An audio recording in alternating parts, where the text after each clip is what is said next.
welcome to another episode of Satisfying Static. Hello, hello. I'm so glad that we have designated intros now. That's lovely.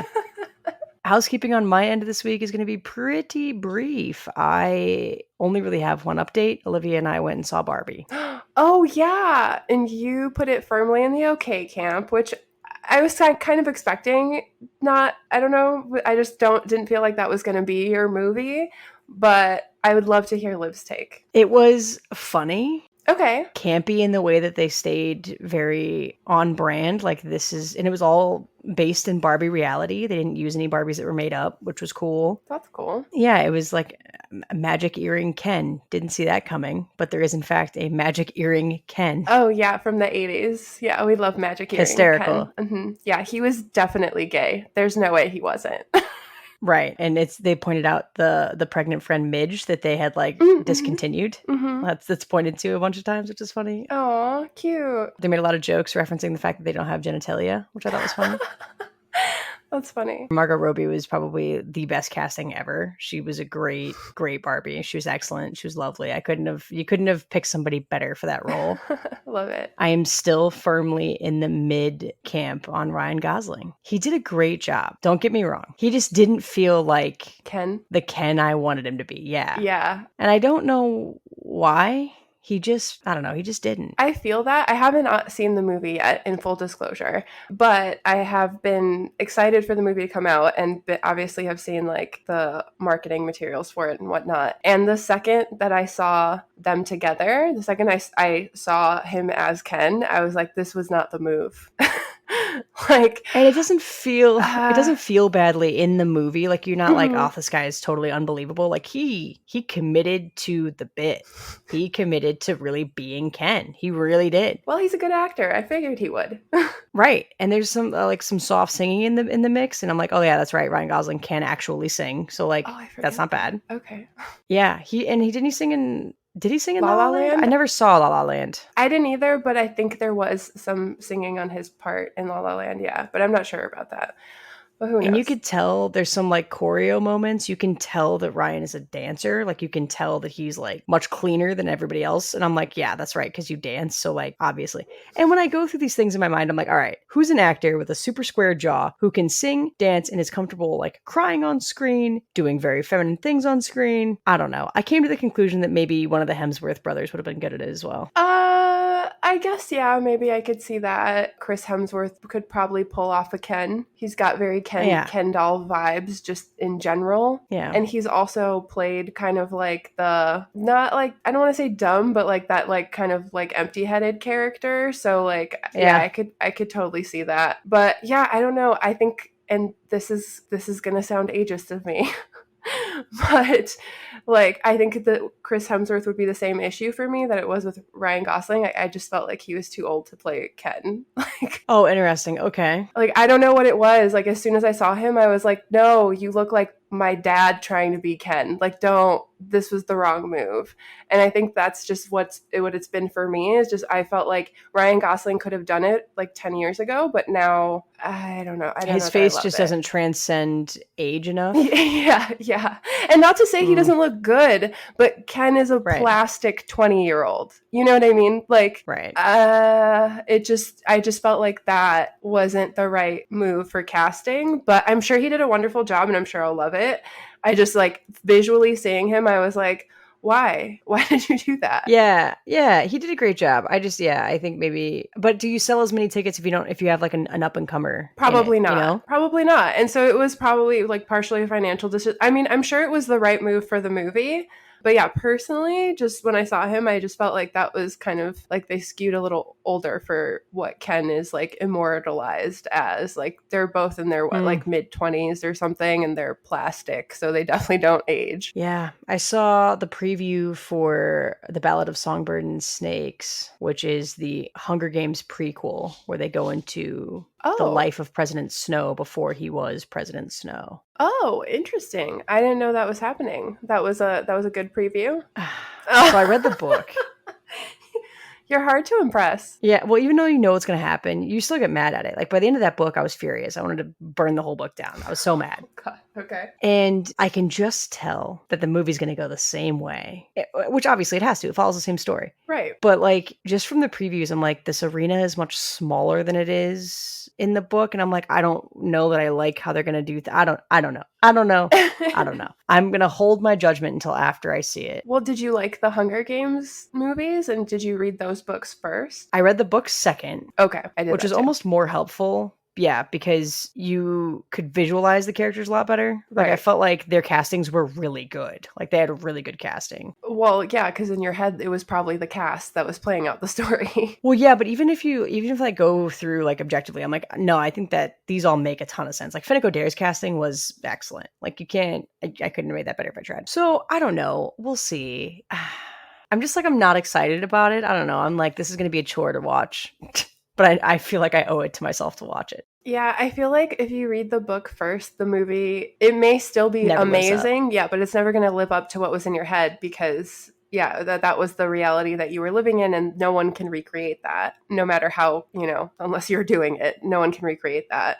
So, yeah, that's why I feel like when you watch the movie first and then read the books, you love both so much because when you're reading it, whether you mean to intentionally or not, you're reading it with those actors playing those roles in your head.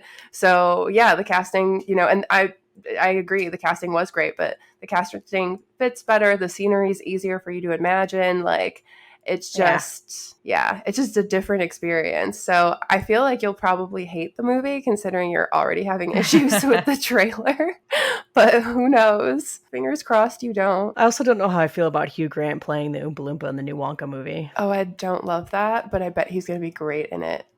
Did you see the preview, like the trailer with Hugh Grant in it? I did, yeah. His tiny little face on this tiny little body. I'm like, what is that? This is CGI evil, okay? Oh my god, yeah, that's kind of just how I felt too. It was just like weird CGI. That's why I'm not a fan, but I'm sure he's going to do great. I love Hugh Grant. I think he's going to Oompa Loompa it up, but I don't know how I feel about the new movie. Did you ever see the Twilight movies? Twilight? Oh, no. Wow, that took me a second. Spoilers for those of you who haven't seen the movies by now, they've been out over a decade. But in the end, Bella and Ed have a child. That's like what the whole final movie installation is about. It's like this child. The child, when it's born, has the worst CGI you've ever seen in your entire life. I'm not kidding. I'm not kidding.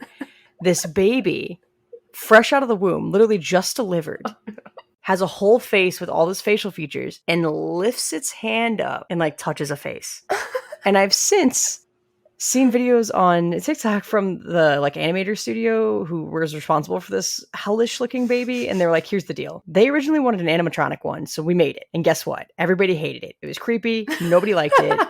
Whatever. So then they thought maybe we could use the animatronic baby, but also like superimpose some CGI on it to get this hand to move lifelike. That also went terrible. Mm-hmm. She's like, so we settled on doing this terrible CGI hand movement thing. She's like, we all hated it. Nobody liked that baby. Nobody looked at that baby at the end and was like, I'm really proud of this baby. Like, nobody liked it. Oh my God. Sometimes things just work out that way. I will be so curious to hear the animators' explanation for themselves for that Flash movie, because I'm going to have to go back. I'm going to have to see a clip of this baby in Twilight, because I don't know that there's worse CGI than what happened in that movie. No, the Flash is worse. The Flash is worse. The Flash is like horrible. PS2 graphics, okay? Oh my God. Yeah, no, it's terrible. It was like pixelated, and it's like, what the... Yep. I couldn't believe it. It was like the same scene over and over and over again. Really? You couldn't just perfect it once and copy paste? What the hell happened? Yeah. What happened? Yeah. So in the Barbie movie, there's this scene where Ryan Gosling is singing, and he very clearly says one thing, and it's dubbed over another thing. Oh no. And I'm like, stop it. This movie had how much of a budget? You couldn't reshoot this one scene? You're joking. They spent it all on marketing. Okay. Genuinely. And he's singing like, you've heard the song by Matchbox 20. Ooh, which one? I do love Matchbox 20. I think it's Push. Well, I will. Yeah. That one. Okay. Mm-hmm. Yeah. I wanna push you around. That one. Okay, yeah. He very clearly says, I want, and it's I need. So they just changed it? Literally, they just had him dub over the other word, but his mouth movement very clearly says one thing, and his voice is clearly very obviously saying something else. Good. Well, good for you for catching that, because I don't know how many people would have. Oh, immediately, because this fucking shot is zoomed in on his face. Like, it's what you're focusing on. Oh my god. Dude, it's literally... Oh no. He's the only fucking thing in this frame when this happens. And I'm like, this is the shot you chose to do the close-up on? Oh, this is it. This is what you... Okay. Wow. Well, they'll probably fix that by the time it's streaming, but you know. Oh, yeah, I'm sure by the time it ends up to your television in your home, it will be fixed. But yeah, no, I cringed hard. That's funny. That was all I had for housekeeping. Oh, and the previews for Blue Beetle look great. Ooh, I am excited about that one. I am. It's the lead from Cobra Kai, and he's been great in Cobra Kai. So. Oh, okay, cute. I didn't know that. I'll have to watch that. But I definitely need to head out and see Barbie and make my own judgments. And Olivia took lots of pictures in the box. Cute. Good for her. That's the whole point to go. My friends were like, yeah, we're probably going to go this week and see Barbie. And I was like, can I be the third wheel that I usually am? And they're like, yeah, of course. And I was like, thanks. Are we going to dress up? And they were like, for what? And I was like, for we're going to go see Barbie. Like, what? It's in the box. Yeah. There's like, we got to take pictures. And they were like, yeah, we literally don't own any pink. Like, I think my friend was like, I think all I own is black. And I was like, okay, oh my God. Well, I have enough pink for the three of us. So we will make it happen. Okay. Yeah. Come over. We're having a pink party. Yeah. I will dress you before we go. That's so funny. Oh, we also went into an Old Navy. Oh, okay. And that's an update. Yeah, we went to an Old Navy today because Kristine doesn't go into Old Navies, and I got a clearanced t-shirt, and I got really mad that places sell national park things that have nothing to do with the national park. Oh. Why is there an Old Navy in Boston selling a Grand Teton shirt or a Yellowstone shirt? That is not appropriate to me. Nah, because people buy them. Oh, and we had conveyor belt sushi. Oh, how was that? Was that your first time, or you've done this before? My first time with this kind. So this was like all 100% robotic. So like you went in, you saw a human. They were like, is this your first time? We were like, yes. They came over. They walked us through it, and then they were like, okay, bye. And I was like, oh, okay, bye. Okay. And you order your drinks, and then this little robot brings you your drink, turns around, and is like, your order is here. And so we got the drink. Cute. And then you literally just have a conveyor belt that goes by, and then if you want to order food off the food menu, it comes on the conveyor belt above the conveyor belt. Oh. Yeah. We saw a human one time, and it was when we got there. Oh my God. Okay. And then they requested a tip at the end. For the robots, obviously. Obviously.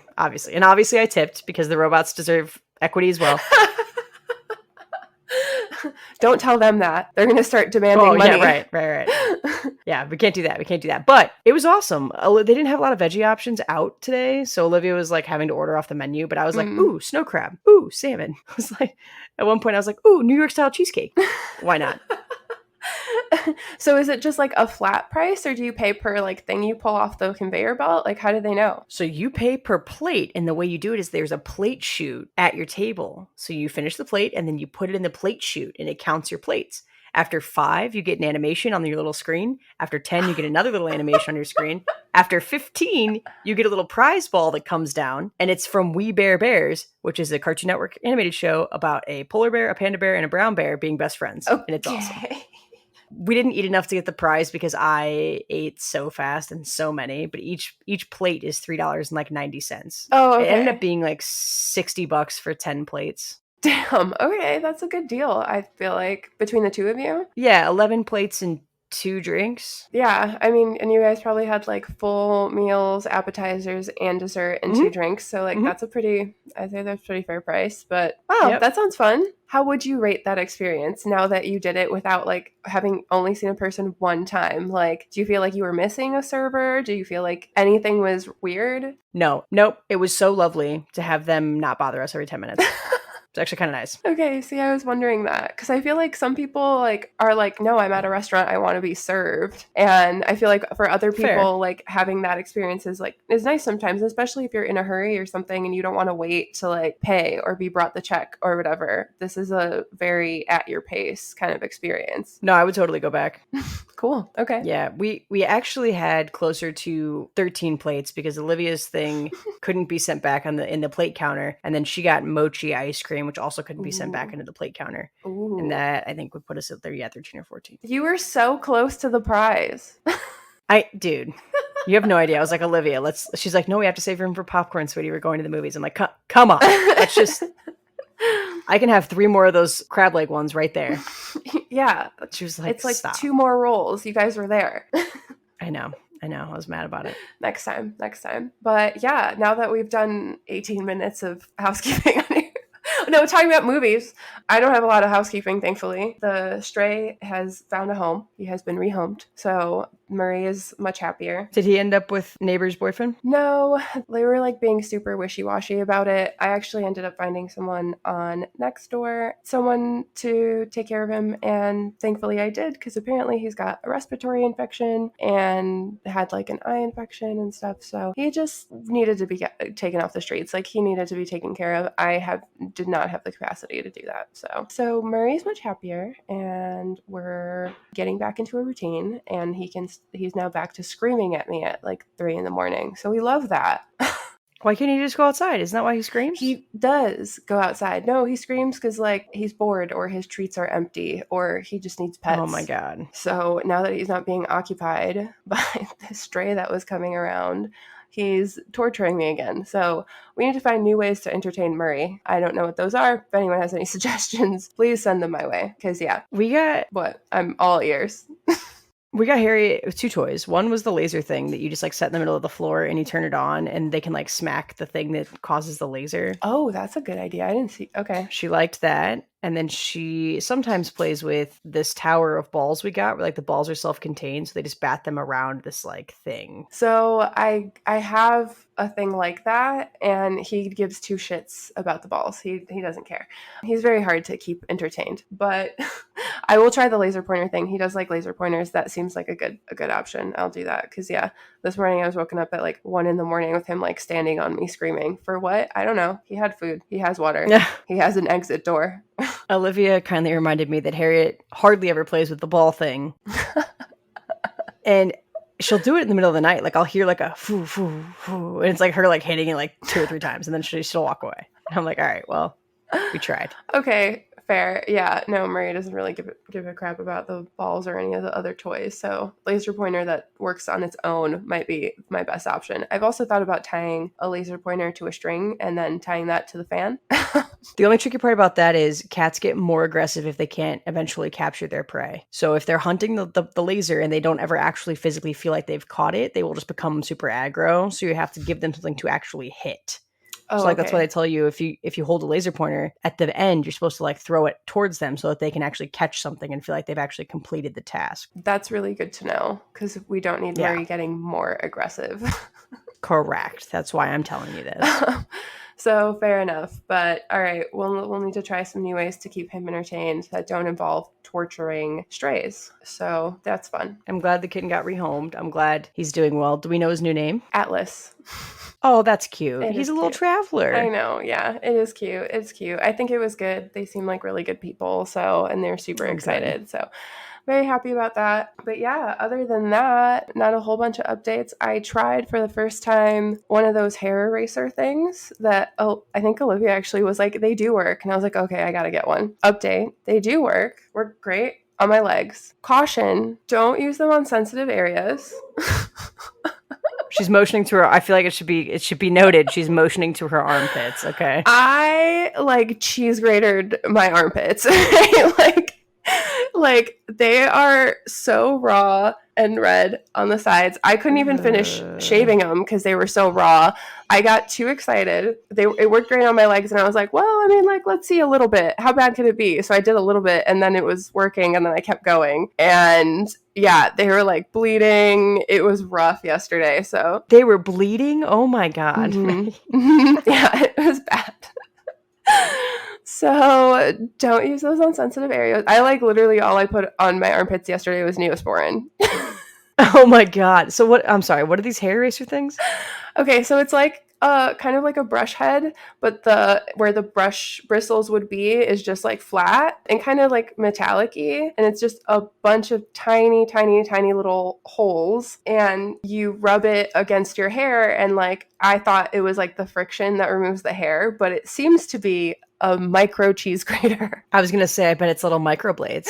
Yeah. So, because I don't think this was friction. But anyway, that's the idea. You like in the shower, at least underwater, it's supposed to be wet, but like not too wet. Anyway, and then you rub it against your hair, soaked. and it comes off. And it works great on my legs. My legs feel very soft and like have been holding out a lot longer than when I shave, but nowhere else. Wow. My first thought would have been like, okay, this can work on everything else. That would have been my first thought.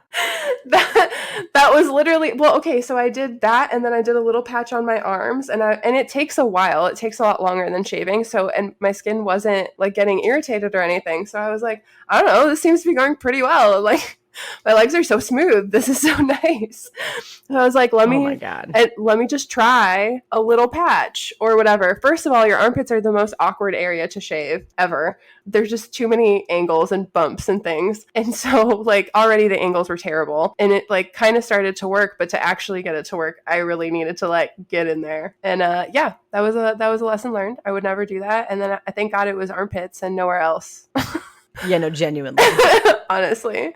So that's why I had to clarify for the audience, because you're like sensitive areas. I'm like, she's motioning to her armpits here, friends. She doesn't mean her vagine. No, that's the one I saved for last, and thankfully, because gosh, that would have hurt. So my armpits are currently healing. They're much better today. Yesterday it was terrible, but they're still pretty red and irritated. So I'm just like, thank God I don't go into an office or anything, because I'm just going to be stinky for a couple days. And that's just it, because I cannot put deodorant on. It burns. Wow. Okay. Well, we'll do a quick word, I guess, as we encroach our time limits. Well, yeah. Let's see what we got. Maybe it's a shitty one.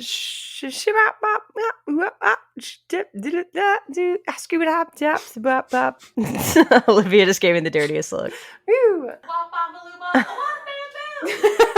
There you go, sweetie. Hers is better. The word is steward or steward. I don't know that I have anything for this one, honestly, because the first thing it made me think of was steward. Like a person? Yeah.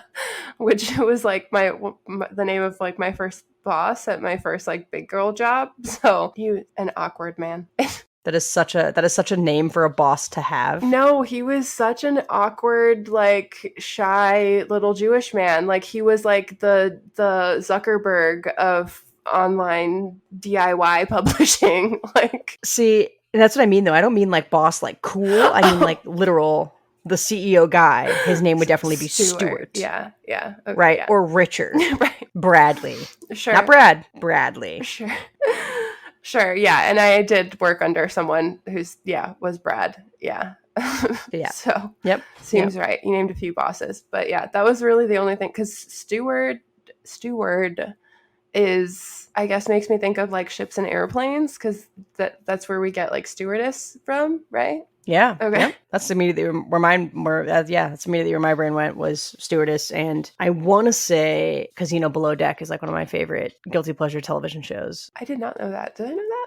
Oh yeah, so it's on Bravo. So I never like actually get to watch it, but I used to spend like days watching episodes of Below Deck where these crew members are just banging each other and doing private yacht charters for these random rich people. Yeah, highly recommend if those listening have never seen it. My friend is also obsessed and will always like play it when I'm over at her house, and she gives me every backstory, so I don't need to like watch all the episodes. It's really lovely on in the background television, which is hard to find. It's hard to find something that you care enough about that you can watch in the background, but you don't care about enough to like be glued eyeballs directly to it. Yeah, very true. But I feel like those men on the ship go by stewards. So is it like a sex term, like steward and stewardess? Is that really the only difference? I believe so. Okay. I believe so. We can do a quick fact check. Well, yeah, that's really the only thing it made me think of. Oh, interesting. Okay, so there is a difference. While the terms steward and stewardess are often used interchangeably, they actually have different meanings. A stewardess refers specifically to a female flight attendant, while steward can refer to either a male or female flight attendant or a person who manages the service of a particular area, such as a dining room or yacht. Oh, okay. Hey, look, we learned something new today. Wow. Yeah, I wouldn't have thought in one context it's a gendered term, and in another context it's not. It's interesting. Yeah, I mean, I think because flight attendants have historically been women, Gendered. Yeah. So are they all just stewards now? Like, they're all just stewards. Yeah, I am your steward for this flight. Okay, interesting. Well, yeah, that was really the only thing it made me think of, and that when my friends became stewards on airplanes, I was like, I don't think that I could do that job. That seems really, really hard to be. Nope. Like all hours of the night and day, different cities, different time zones all the time. Like you're being put up in hotel rooms or like shared apartments, like especially when you're getting started. Oh my gosh, like wow, you must really love to fly if you're doing that job. And I hate flying. There's no part of me that is like, I love to be shoved into a tiny little tube. And you know what would be better about being shoved in that tiny little tube? Mm-hmm. Having to work while I'm shoved in that tiny little tube.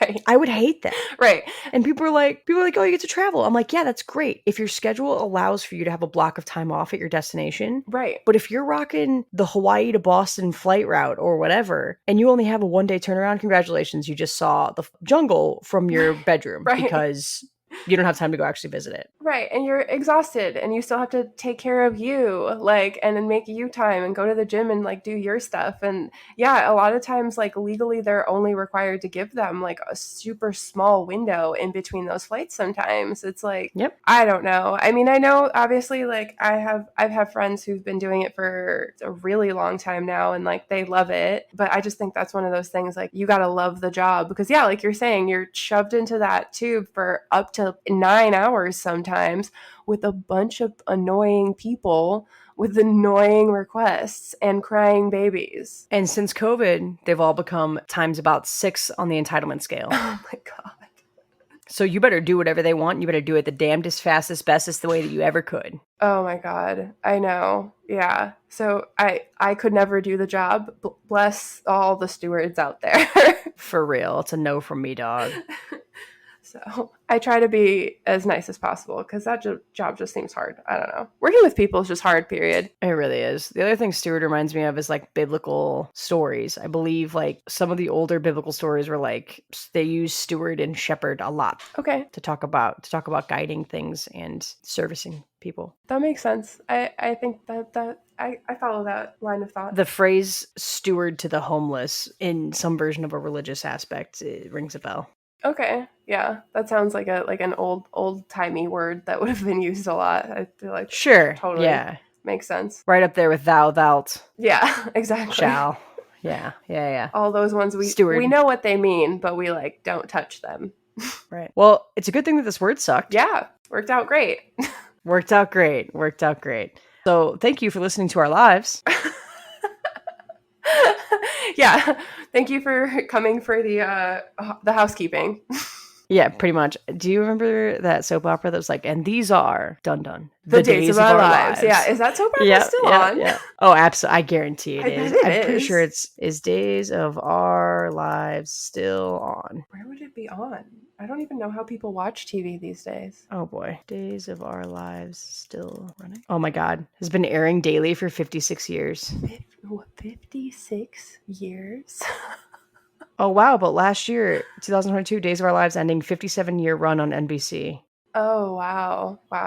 That's a dynasty. I can't even. Wow. I'm pretty sure Young and the Restless is still running. Oh, but they're also striking. Fun fact. Oh, that's right. Yeah, they are doing that, huh? Yeah, Young and the Restless is still running. How do they do that when they're striking? Well, no, it's still airing in general. They're watching reruns right now, but technically, as a show, it is still on. But like, okay, so you're a soap opera that runs daily episodes and your entire cast and crew are striking. So now what? Now there's no show. Right, now you play reruns and you wait it out. Until right. You can come back and then go, let's just pick up where we left off.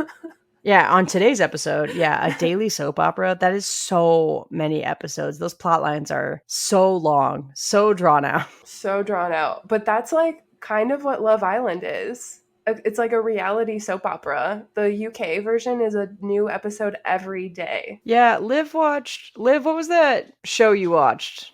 It was British. That guy was dating Gemma. Lucas was dating Gemma. Love Island. Oh, it was Love Island. No, it was Love Island. Oh, okay, yeah. Yeah, well, it's kind of like that's kind of like our modern soap opera, because that one is a new episode every day. So every episode you watch is one day. So the next episode is the next day. Yeah. When Olivia was watching it, I was like, wow, all this B film of them just like next to the pool. This is like just every day. Yeah, like doing nothing. She's like, yes. Yeah, and then there's a special episode dedicated just to B-roll. Oh my God. So you can watch whatever the fuck it's called, where it's just the dumbest shit they do and they did and said all week. Like literally one I had on in the background, I look up and I was like, what's going on? And all the boys were pretending to be pterodactyls. Oh, I feel like I've seen that. Oh my God. So yeah, I don't know what soap opera, so I don't know which is worse or better or what, but I'm realizing now that like our parents like soap operas are now Love Island UK. Oh my God. It's a travesty. It's a travesty. It's a traversty. And on that note, until next time.